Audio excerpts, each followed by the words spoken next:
Let's jump into the 8 things our anxiety makes us do that we probably don't even realize.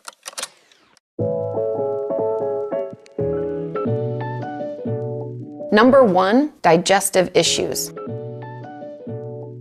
And having to pee constantly. Because our body and brain are linked, even though doctors so often overlook this, so frustrating, but because of this link, one thing can clearly affect the other. And anxiety causes our body to release a stress hormone called cortisol. You've probably heard of it. And it causes our body to produce more stomach acid. I know, I didn't know that either until I was researching for this, which can lead to acid reflux, nausea, vomiting, etc. It also triggers our bladder to contract, which can make it feel like we have to pee when we really don't. And finally, our enteric nervous system connects with our GI tract, making a direct connection between our brain and our gastrointestinal system. Which is why when we feel anxious, we can get stomach cramping or have diarrhea. Diarrhea, so pleasant. If you're new here, welcome to the community. My name is Kati Morton and I'm a licensed marriage and family therapist. I talk about depression, anxiety, eating disorders, and really anything mental health related. So if you'd like to subscribe, we would love to have you. I promise you will always leave with some helpful information for you or for someone you love. Number 2, having anxious dreams. You would think anxiety would give us a break when we're asleep, but no, it has to ruin that for us too. These are usually dreams about something that is already worrying us. Like, let's say we have a presentation at work or an issue we're having in a relationship. Or it can even make up things for us to worry about. Mine does that all the time. My brain's super fun that way. But either way, we usually wake up startled and then don't feel rested because our body was essentially tense and in our stress response the entire night. It's terrible and exhausting. Number 3, constant yawning or deep breaths. And this happens because when we are anxious, we're usually breathing in these short, choppy breaths, or what I call shoulder breathing, because the only movement that we have from our breath is in our shoulders. Therefore, our body has to force a yawn or the urge to take a deep breath as a way to get the oxygen it needs. Doing more belly breathing, breathing through your stomach, can help with this, which I think is why so many people swear by breathing exercises. But I know that sometimes this can be triggering and make our anxiety worse. So you do what's best for you. But either way, our anxiety can sometimes cause us to not get the oxygen we need, which can cause us to yawn excessively or feel like we're always going, trying to get those deep breaths. Number 4, irritability. Now, this symptom is actually part of the diagnostic criteria for generalized anxiety disorder, but is often overlooked because us getting easily upset, that doesn't really look like anxiety. But because we're on edge, we're worrying about anything and everything and not having any control over those feelings, we can of course become extra irritable, especially with those we love. And it usually happens to those closest to us because we used up all our energy to not yell or get upset with people at work or school all day long. When we come home, we don't really have any patience or resilience left, and we snap. And this can also happen in depression and is especially common in those of us with both anxiety and depression. Number 5, picking our face all the time. Now, this can be its own diagnosis. It's called excoriation.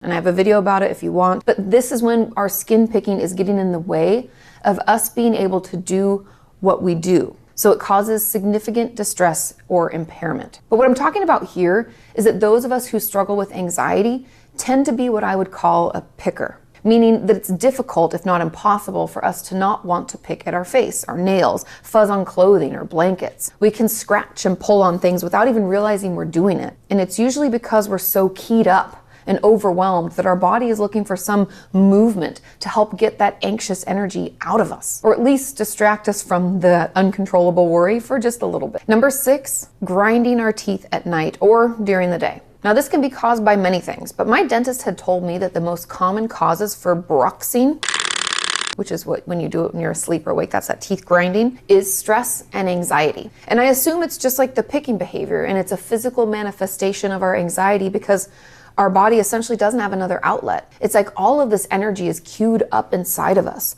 And even if we don't acknowledge it, it's gonna find its way out. Number 7, and one that we often associate with anxiety, is constant fidgeting or tapping our foot or inability to sit still. Again, This is that anxious energy moving through our bodies. And whether we're aware that it's there, it is. And it's going to try to find a way out of our body so that we can get some relief. Essentially, we're like full. We're all full of all this energy, this anxious energy. And so we're going to do some movement as a way to kind of do, I talk about full body shakes being a release. It's almost like our body's trying to force us into doing that every, foot shake at a time.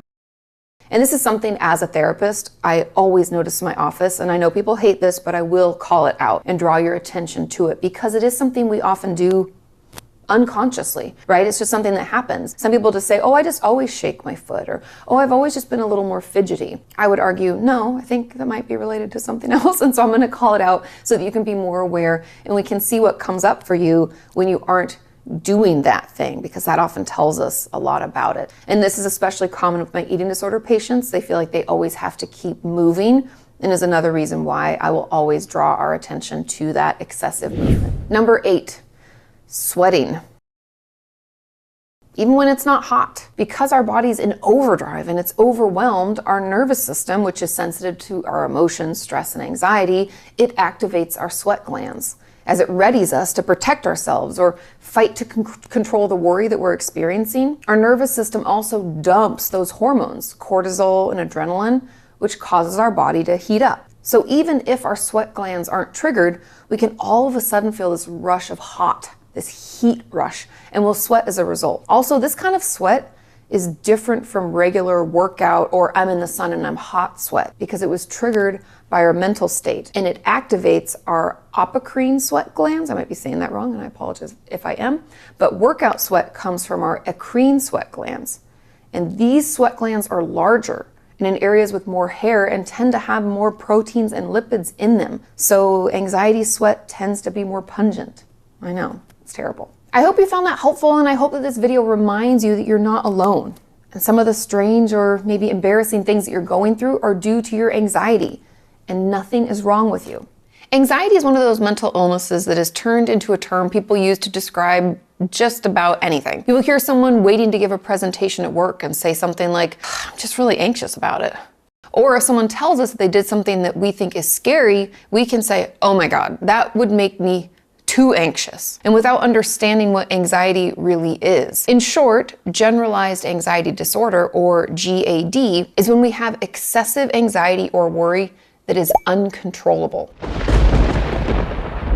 It's not stress. Stress is something that we feel when we're under pressure or threat, hence the term, stress response. When we talk about fight, flight, or freeze, stress always has a trigger. Anxiety can feel like it comes out of nowhere. Although it is important to know that both stress and anxiety can trigger our stress response, and our body will react to that in order to keep us safe and alive. Managing anxiety can be tricky, but with the right help, it can and will get better. We find cognitive behavioral therapy, otherwise known as CBT, to be incredibly beneficial, as well as moving our bodies, again, to get that energy out before it causes us to grind our teeth or pick at our faces. We can do that through regular exercise or by doing full body shakes. Take care of yourselves, and I will see you next time.